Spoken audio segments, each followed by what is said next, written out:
উপস্থিতি, দুনিয়াতে আল্লাহ তাবারাক ওয়া তাআলা বিপরীত ধর্মী কিছু জিনিস তৈরি করেছেন, যেমন আলো এবং আঁধার, সাদা কালো। এমনিভাবে ভিন্ন ভিন্ন টাইপের জিনিসপত্র আল্লাহ রাব্বুল আলামিন তৈরি করেছেন। বাংলায় আমরা বলি আকাশ আর পাতাল।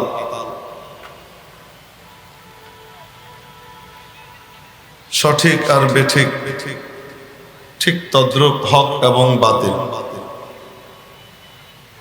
হক জান্নাতে নেয়, বাতিল জাহান্নামে নেয়। হক মানুষকে সফল করে, সাফল্য এনে দেয়, আর বাতিল মানুষকে ব্যর্থ করে দেয়। মুআজ্জাজ হাজরিন, দুনিয়াতে যত মতবাদ আছে প্রায় সবাই মনে করে যে তারাই হক। ইসলামের নামে যতগুলো মতবাদ রয়েছে এরা সবাই মোটামুটি দাবি করে যে তারাই হক। কিন্তু হক এবং নাহকের মানদণ্ড কি হবে,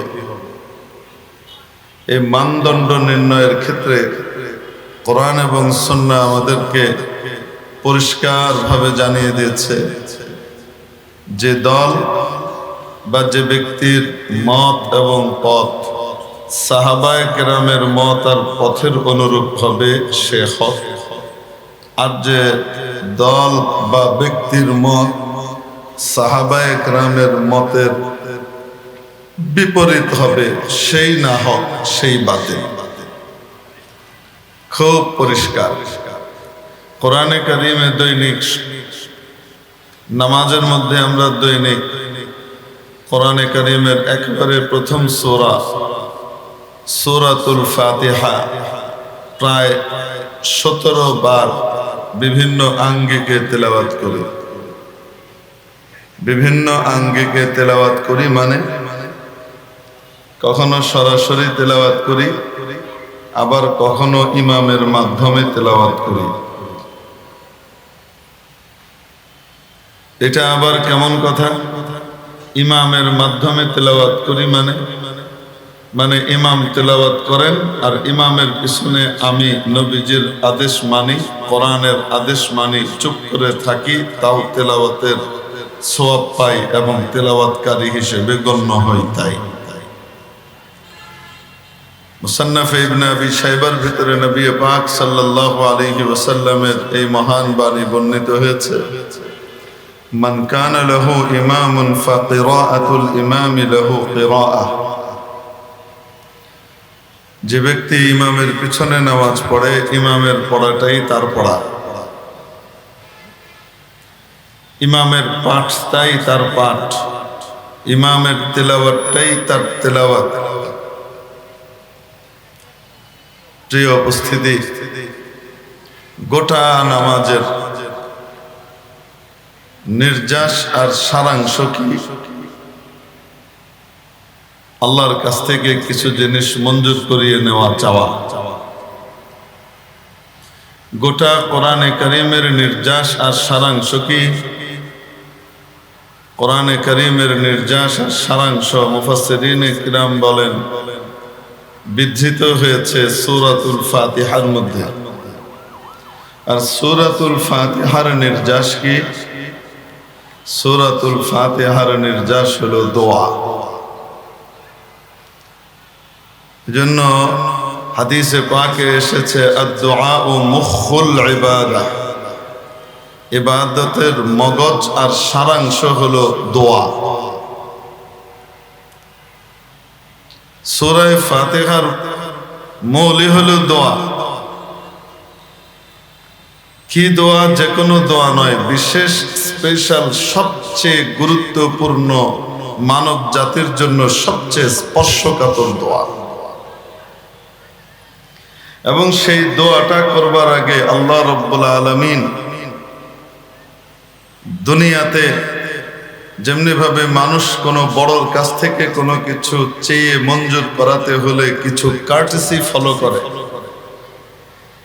সেই চাওয়ার ক্ষেত্রে আহকামুল হাকিমিন রব্বুল আলামিনের কাছ থেকে মঞ্জুর করাবার জন্য এই দোয়াটা ঠিক তেমনি ভাবে কিছু কার্টেসি ফলো করিয়েছেন, শিখিয়েছেন দোয়া কিভাবে করতে হয়। এবং সেই দোয়াটা কমপক্ষে 17 বার ফরজ নামাজের মধ্যে দৈনিক পড়তে হয় তাকে। ওয়াজিবাত এবং সুনানে মুআক্কাদাত মিলালে আরো তো অনেকবার। দোয়াটা করার জন্য আগে দেখেন, দুনিয়াতে যখন কোনো বড় কেউ কারো কাছে আসে, কোনো এলাকায় আসে, আপনাদের এলাকাতেই বড় কেউ যদি আসে, প্রধানমন্ত্রী আসলেন, ওনার কাছ থেকে বড় কিছু মঞ্জুর করাতে হবে। তিনি এসে বসার পরপরই দাঁড়িয়ে কি ঘোষণা করা হয়, আমাদের এখানে রাস্তাটা খারাপ, আপনি আমাদের রাস্তাটা ভালো করে দিবেন। আমাদের এখানে গ্যাসের সংকট, মাননীয় প্রধানমন্ত্রী আপনি আমাদের গ্যাসের সংকট দূর করে দিবেন।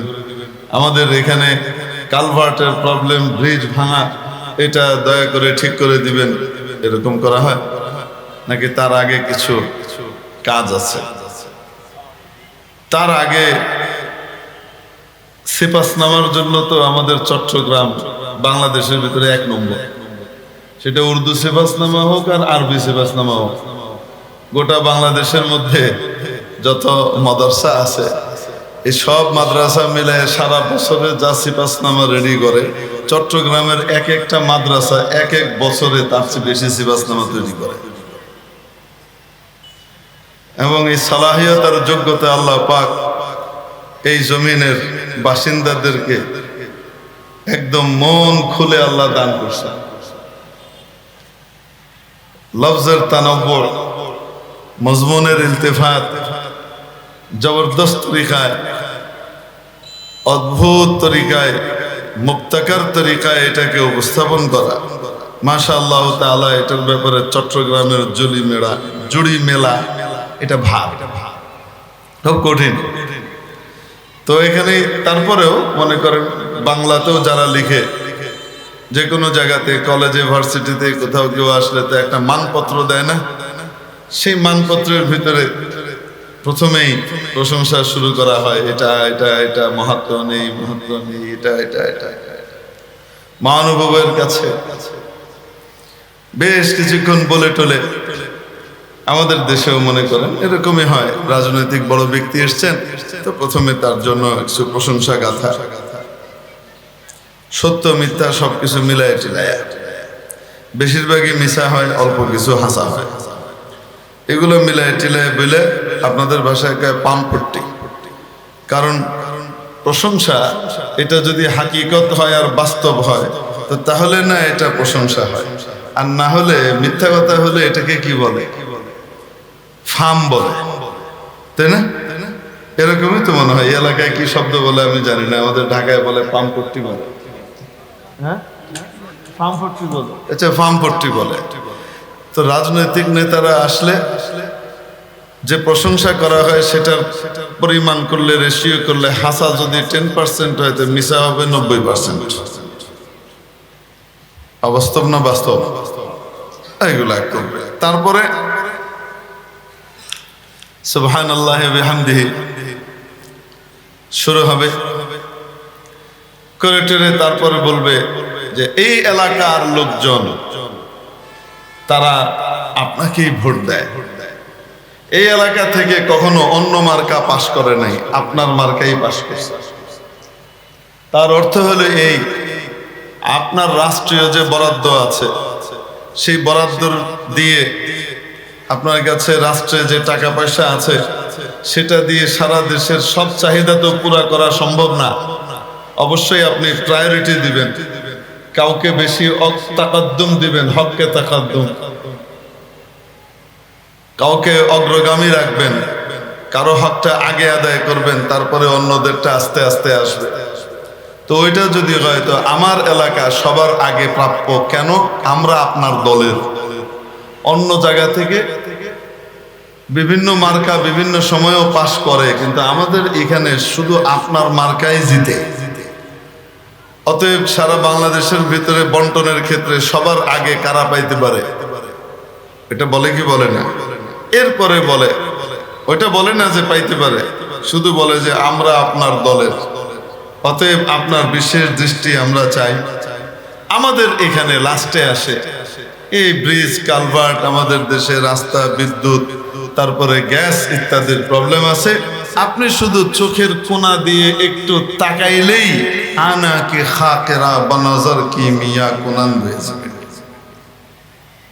আয়া বাবা দেখে গোসায়ে চশমে বামা কোনান, ওয়াকিয়া মনে পড়ে গেল। আল্লাহওয়ালাদের নজর দিয়ে কি হয়? রাসূল পাক সাল্লাল্লাহু তাআলা আলাইহি ওয়াসাল্লাম হাদিসে পাকের ভিতরে ইরশাদ করেছেন, আল আইনু হাক্কুন, নজর যে লাগে আমরা বলি চোখ লাগা, এটা হক, এটা বাস্তব। চোখ লাগাটা আমাদের দেশে নেগেটিভ অর্থেই ব্যবহার করা হয়। ভালোভাবে তাকাইলে কয় না চোখ লাগছে, খারাপ কিছু হইলে বলে কি লাগছে, চোখ লাগছে। তো আল আইন ও হাক্কুন, এই আল আইন এর মিসদাক আল আইন সু, বাজে চোখ লাগা, যেটা খারাপ চোখ লাগা, এটা হক। এমনকি বাবা মার নজরও লাগে সন্তানের উপর। দেখবেন এলাকার ভিতরে কিছু বুড়িমা বা কিছু ব্যক্তি থাকেন, এনারা রাস্তা দিয়ে যাচ্ছেন, খুব সুন্দর লাউ ঝুলতেছে, ফট করে বলল লাউটা ভালো হয়েছে গো, তারপরের দিনই লাউয়ের গোড়ায় পছন্দ ধরছে। সুপারি গাছে সুন্দর সুপারি লটকাচ্ছে, কোনোদিন এখানে কোনো পোকা টোকা লাগে নাই। হঠাৎ একদিন একজন যে বললো এই গাছের সুপারি গুলা হেভি গো, বাস তারপর দিন থেকে দেখা গেল যে সুপারির ভিতরে কেমন যেন নষ্ট হওয়ার প্রবণতা শুরু হয়ে গেল। কোনো বাচ্চাকে দেখে ফট করে বললো বাচ্চাটা তো হেভি সুইট এবং কিউট, বাস তারপর দিন থেকে পাতলা পায়খানা শুরু হয়ে গেল, লুজ মোশন শুরু হয়ে গেল। সুন্দর নাদুস নদুস বাচ্চাটা একেবারে হাড় জেট জীবন্ত কঙ্কাল হয়ে গেল। এরকম হয় কি হয় না? নবীজি বলেন চোখ লাগা হক। মানুষের যে চোখ লাগা আমরা বলি, এটা হক। মনে রাখবেন, মানুষের খারাপ নজর যেমন লাগে, মানুষের ভালো নজরও তেমনই লাগে। ইসলামে সাধারণত কেন এখানে আল আইন ও হাক্কুন বলা হয়েছে? ইসলামে সাধারণত নেগেটিভ জিনিসকে কখনো প্রমোট করা হয় না। অতি প্রাকৃতিক নেগেটিভ জিনিস, এটাকে কখনো ইসলাম কি করে না, সমর্থন করে না। যেমন আত্তাফাউলু মিনাল্লাহ ওয়াত তাশাউমু মিনাশ শাইতান, এই যে অলক্ষণে কুলক্ষণে বলে যে একটা কথা আছে, এটা ইসলাম স্বীকার করে না। ইসলাম বলে অলক্ষণে কুলক্ষণে বলে কিছু নাই, কিন্তু সুলক্ষণ বলে হ্যাঁ, কোনো কিছুর ব্যাপারে যদি তোমার মনের ভিতরে সুলক্ষণে কিছু আসে, তাহলে এটা আল্লাহর পক্ষ থেকে, এটা হতে পারে। কিন্তু অলক্ষণে এটাকে ইসলাম কি করে না, স্বীকার করে না। ইসলাম বলে যে না, এরকম কিছু নাই। মেরে মুহতারাম দোস্ত, তো এই হিসেবে আল আইন তো আম, এটা হক, ভালো নজর হোক চাই বাজে নজর হোক, দুইটার উপরেই ইতলাক হইতে পারে। কিন্তু খারাপ নজরের উপরে এটার ইতলাক খাস ভাবে কেন হয়েছে? কারণ নরমালি ইঞ্জিনিয়ারিলি এটাকে স্বীকৃতি ইসলাম দেওয়ার কথা না, কিন্তু দিচ্ছে। তো এটাকে রদ করতে হয় কিভাবে? যে কারো চোখ লাগতে পারে, বাবা মার নজরও সন্তানের উপরে লাগতে পারে। যে কারো প্রশংসা করার সময় বলতে বলা হয়েছে মাশা আল্লাহ।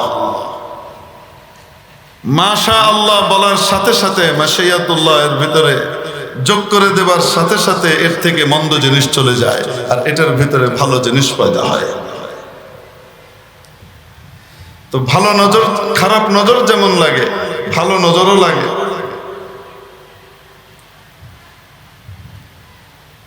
মেরে মুহতারাম দোস্ত, একজন বড় বুজুর্গ ছিলেন, আল্লাহওয়ালা ছিলেন, হযরত নাজমুদ্দিন কুবরা রহমতুল্লাহ আলাইহি।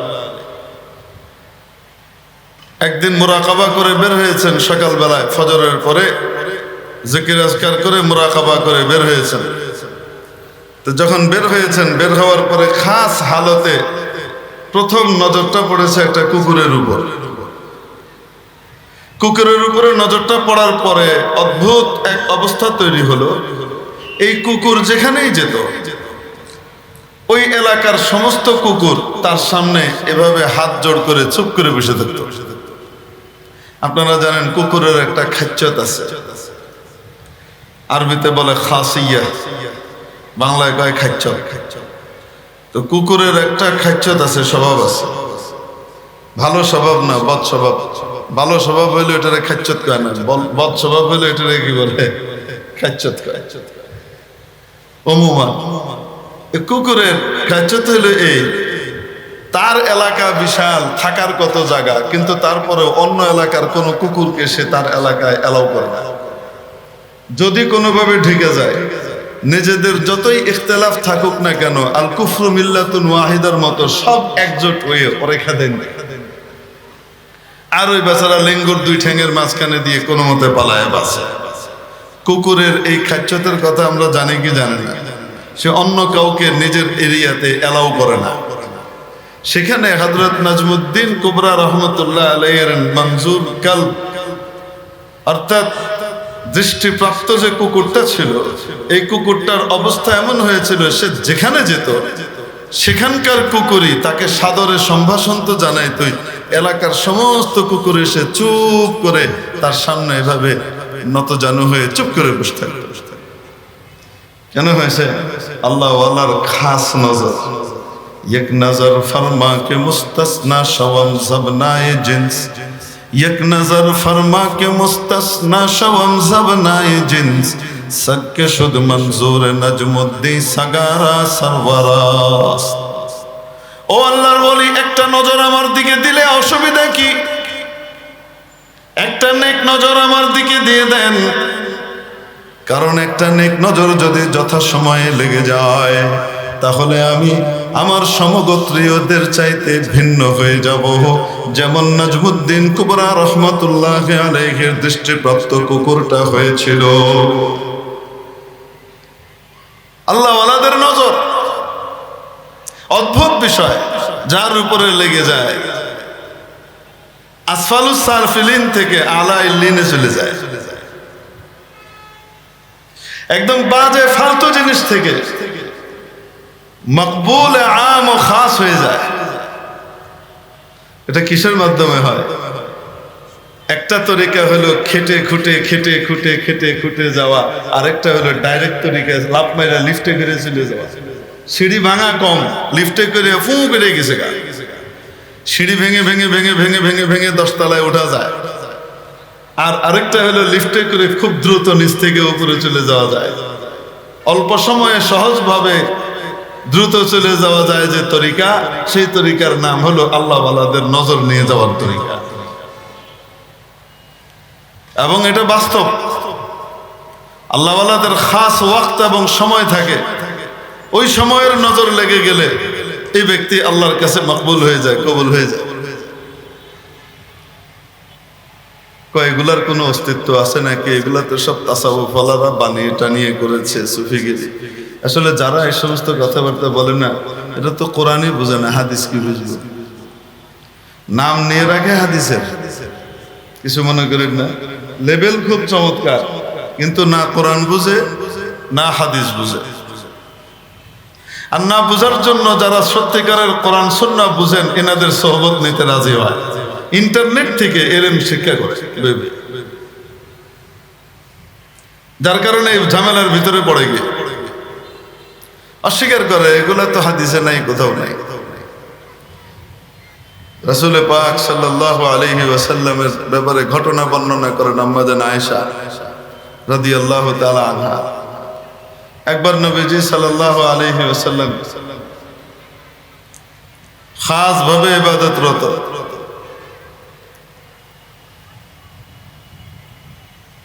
কিছুক্ষণ পরে আমার দিকে নজর পড়লো, জিজ্ঞেস করলেন মান কে? তো আমি বলছি আয়েশা। তো জিজ্ঞেস করছেন মান আয়েশা, আয়েশা কে? আমি বলছি আপনার আবু বকরের মেয়ে আয়েশা। রাসূল সাল্লাল্লাহু আলাইহি ওয়াসাল্লাম জিজ্ঞেস করতেছেন মান আবু বকর, আবু বকর কে? মান আবু বকর? আবু বকরকে? আম্মাজান সিদ্দিকা রাদিয়াল্লাহু আনহা বলেন, আমি সাথে সাথে চুপ হয়ে গেলাম। আমি বুঝলাম রাসূল পাক সাল্লাল্লাহু আলাইহি সাল্লামের দেহ মুবারক এখানে, কিন্তু ওনার চিন্তা চেতনা, ওনার জেহেন এখানে না। ওনার রুহানি তাকাত এখন স্বাভাবিক অবস্থায় না। আমি আয়েশাকে ভুলে যাওয়া, রাসূল না চেনা, এটাই এক অস্বাভাবিক ব্যাপার। ওনার সমস্ত স্ত্রীদের ভিতরে আমি সবচেয়ে প্রিয়তমা, তারপরও আমাকে না চেনা, এটা একটা অস্বাভাবিক ব্যাপার। তারপরেও যখন উনি বললাম যে আবু বকরের কন্যা, যে আবু বকর ওনার শয়নে স্বপনে সব সময়ের সুখে দুঃখের সর্বাবস্থার সাথী এবং প্রথম ভরসার জায়গা মাখলুকাতের ভেতরে আবু বকর, সেই আবু বকরকে নবীজি চিনতে পারছেন না, এটা তো সম্ভবই না। তার মানে রাসূল সাল্লাল্লাহু আলাইহি ওয়াসাল্লাম স্বাভাবিক অবস্থায় নাই। আমি চুপ হয়ে গেলাম। রাসূল সাল্লাল্লাহু আলাইহি ওয়াসাল্লাম এমন খাস অবস্থায় আছেন, ওনার মাওলার সাথে ওনার মহব্বত আর তাআল্লুকের এমন এক হালতের ভিতর দিয়ে যাচ্ছেন, এখানে আল্লাহ এবং উনি ছাড়া সমস্ত আল্লাহ এবং মুহাসাবা থেকে সবকিছু থেকে উনি কি হয়ে গেছেন, উপরে চলে গেছেন। আল্লাহ ছাড়া আর কোনো কিছু ওনার সামনে এখন নাই। এই যে ফানা ফিল্লাহ বলা হয়, এটারই কয়, এটার ওজুদ খোদ হাদিসের ভিতরে আছে। বেকুবের দল ওই নদীর ভিতরে সাঁতারই কাটে না, ওই সাগরের ভিতরে পাই দেয় না, ওই সাগরের পারেই যায় না, তো তাহলে বুঝবে কিভাবে যে ফানা ফিল্লাহ জিনিসটা? আল্লাহ ওয়ালাদের কারামত অস্বীকার করে। হালত এমন এক অবস্থা। মেরে মুহতারাম দোস্ত আজিজ ও বুজুর্গ, বলছিলাম আসলে মজমুন একটা রেডি করছিলাম, কথাটা বলবো, কিন্তু এদের উৎপাত এত বাড়ছে বাংলাদেশে। এই দুশমনে সাহাবাদের উৎপাতটা এই পরিমাণ বাড়ছে, বড় বড় সুন্দর লেবেল লাগায় পুরা উম্মতকে অন্ধকারের দিকে, গুমরাহির দিকে নিয়ে যেতেছে, আলোর লেবেল লাগায়। আর সাধারণ মানুষও আছে মাশাআল্লাহ, পঙ্গপালের মতো শুধু দাবি নির্ভর জিনিসের উপরে ঝাঁপ দেয়, হাকিকত আছে কি নাই দেখতেও যায় না।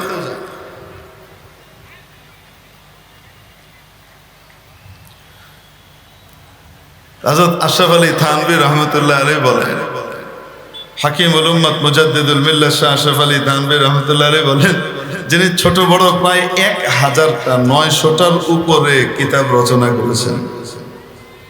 নিকটতম সময়ে এত বড় মুসান্নিফ এবং তাজদীদি তাসনিফের কাজ আর কেউ করেছেন বলে জানা নাই। হযরত থানভী রহমতুল্লাহ আলাইহি বলেন, যখন আমি জালালাইন শরীফ পড়ি দারুল উলুম দেওবন্দে, ওই সময় আমার একটা আয়াতের তাফসীর বুঝে আসতেছিল না। তো আমি হযরত শেখুল হিন্দ, আসলে তো শেখুল ইসলাম ওয়াল মুসলিমিন, শেখুল আলম হযরত মাহমুদ হাসান দেওবন্দি রহমতুল্লাহ আলাইহির কাছে আমি গেলাম যে হযরত এই আয়াতের তাফসীরটা বুঝে নেই। হযরত তখন মাত্র মুরাকাবা শেষ করে বের হয়েছেন। তো হযরত আমাকে এটার উত্তর বুঝাইলেন খুব সুন্দর করে, আমাকে জিজ্ঞেস করলেন, বুঝছো? আমি বললাম, জি না হযরত, কিছুই বুঝিনি। অথচ হযরত শেখুল হিন্দ রহমতুল্লাহ আলাইহি এর শোহরত ছিল এই ব্যাপারে যে কঠিন থেকে কঠিন বিষয় মাত্র অর্ধেকবার বললে গবি ছাত্র বুঝে ফেলত। এত জবরদস্ত আন্দাজে উনি বুঝাতেন। হযরত শেখুল হিন্দ রহমতুল্লাহ আলাইহি হাকিমুল উম্মতের মতো ছেলেকে বুঝাইতেছেন, কিন্তু উনি বলতেছেন, হযরত আমি কিছুই বুঝি নাই। উনি বললেন, বুঝো নাই? আশ্চর্য কারবার। আচ্ছা আবার বুঝাই শুনো। উনি আবার বললেন, বুঝছো হযরত, কিছুই বুঝি নাই, তবে কিছু কিছু মনে হইতেছে বুঝছি, কিন্তু কি বুঝছি সেটাও বুঝতে পারতেছি। উনি বললেন, ঠিক আছে তুমি একটু পরে আসো, যাও। হযরত হাকিমুল উম্মত মুজাদ্দিদুল মিল্লাত শাহ আশরাফ আলী থানভী রাহমাতুল্লাহ আলাইহি বলেন যে আমি হযরতের পিছনই থাকলাম, অন্যদিকে দূরে। তো হযরত স্বাভাবিক হলেন, যখন নাস্তা টাস্তা করে বসলেন, হযরত কোনো কিতাব টিতাব দেখেন নাই, নাস্তা টাস্তা করে বসলেন। তো আমি আবার গেলাম, তখন এবার হযরত বলা শুরু করলেন আর আমি ঝট করে বুঝে ফেললাম। হাকিমুল উম্মত বলেন, হাকিকতে ঘটনা হলো এই, হযরত যখন মুরাকাবা শেষ করে বের হয়ে আসছেন, ওনার রুহানি রিফাত এবং রুহানি মুস্তাওয়া এত উঁচু পর্যায়ে ছিল যে উনি ওই লেভেল থেকে বলতেছেন, ওই লেভেল থেকে তো আমার মাথায় চলতেছে না, ওইটা তো কয়েক মাইল উপর দিয়ে চলে যেতেছে। এরপরও দ্বিতীয়বার যখন আবার বললেন, তখন কিছুটা নিচে নামছেন, তো আমার কিছু কিছু মনে হইতেছে বুঝছি, আবার পুরা বুঝে নাই যে এটাও বুঝতেছে। নাস্তা নাস্তা করে যখন স্বাভাবিক হয়েছেন, তো এখন হযরত স্বাভাবিক অবস্থায় চলে আসছেন। এখন জিজ্ঞেস করার সাথে সাথে আমার লেভেলে বলছেন, ছট করে বুঝে ফেলছি। যখন চারো মাযহাবের মোতালা করা হয় না, তো মোতালা করলে তখন মনে হয় যে ইমামে আজম আবু হানিফা রহমতুল্লাহ আলাইহির কিছু কিছু রায় এবং কথা এত সূক্ষ্ম এবং এত উপর দিয়ে যায় যে মাথার কয়েক মাইল উপর দিয়ে বেরিয়ে গেছে, তো ধরবে কেমনে? তো কয়েক বুঝি নাই, এটা মনে হয় বেকার। এত হাই থটের হয়।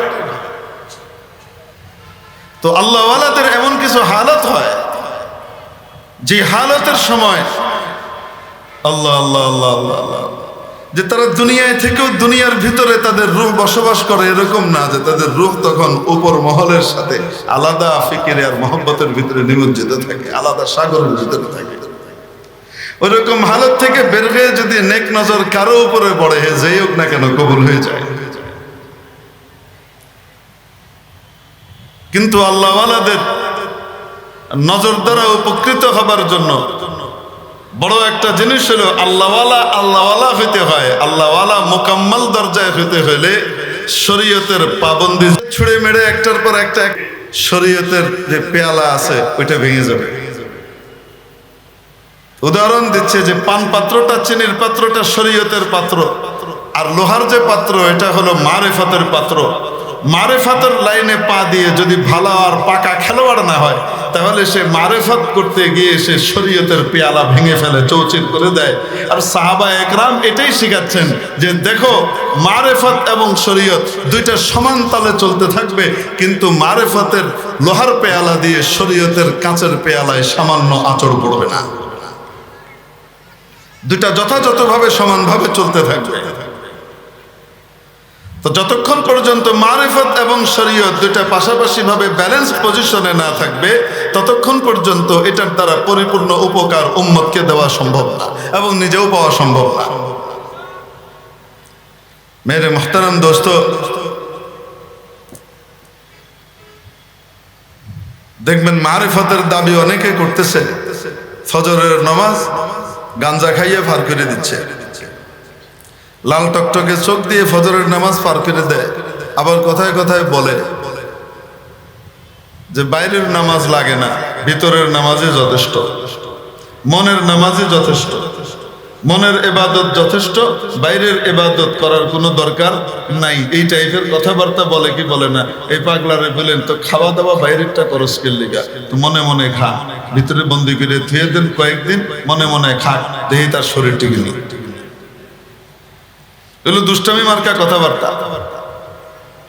যদি মারিফতের উঁচু মাকামে যাওয়ার কারণে নামাজ মওকুফ হইতো বা মাফ হইতো, সরওয়ারে কায়নাত নবীজি মুহাম্মদুর রাসূলুল্লাহ সাল্লাল্লাহু আলাইহি সাল্লাম নামাজ ফরজ হওয়ার পরে জীবনে একবারের জন্য হলেও নামাজ কি করতেন? ইচ্ছাকৃতভাবে কাজা করে দিতেন মারিফতের দিনে। এক ওয়াক্ত নামাজ কাজার কোনো নজির আছে? আল্লাহ রাব্বুল আলামিন একবার ঘুমের মাধ্যমে দেখাইছেন, উম্মতের জন্য ফলাফল বের করে দিয়েছেন, উম্মতের মাসলা হল করানোর জন্য। আরেকবার খন্দকের যুদ্ধের ভিতরে যুদ্ধে ব্রত থাকার কারণে কাফেররা এমন এক পজিশনে হামলা করতেছিল, নামাজের জন্য বিরতি দেওয়ার কোনো গুঞ্জাইশই হয়নি। নবীজি সাল্লাল্লাহু আলাইহি ওয়াসাল্লাম ওই নামাজটাকেও পরিপূর্ণভাবে জামাতের সাথে বাকায়দা টানা ওই নামাজগুলা কাজা করছেন, ইকামত সহকারে জামাতের সাথে। তারপরেও ছাড়েন নাই। এই জন্য বলতেছিলাম, আল্লাহওয়ালাদের নেক নজর তখন কাজে লাগবে, আল্লাহওয়ালাদের নেক নজর আল্লাহওয়ালা হিসেবে স্বীকৃত তখন হবে পরিপূর্ণভাবে, এবং তার নজরে কাজ হবে যেই ব্যক্তি শরীয়ত এবং মারিফত দুইটার জামে হয়, একসাথে মিলিত করতে পারেন।